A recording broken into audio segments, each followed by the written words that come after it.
How to change your avatar on Evony, the King's Return game.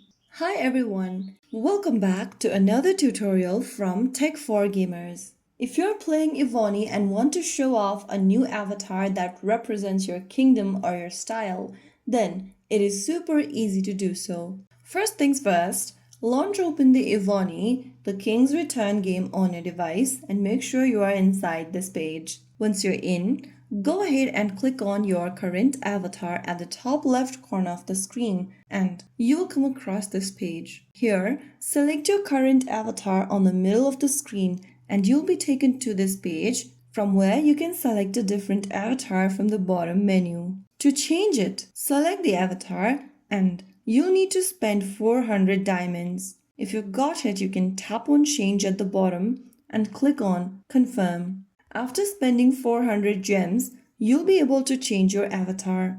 You have successfully done it. Now you can head back and you'll notice your new avatar on the top left from the home screen. So there you have it. That is how you can easily change your avatar on Evony. If you found the video helpful, don't forget to like, share and subscribe to our channel. I will be back again in the next video. Thank you for watching.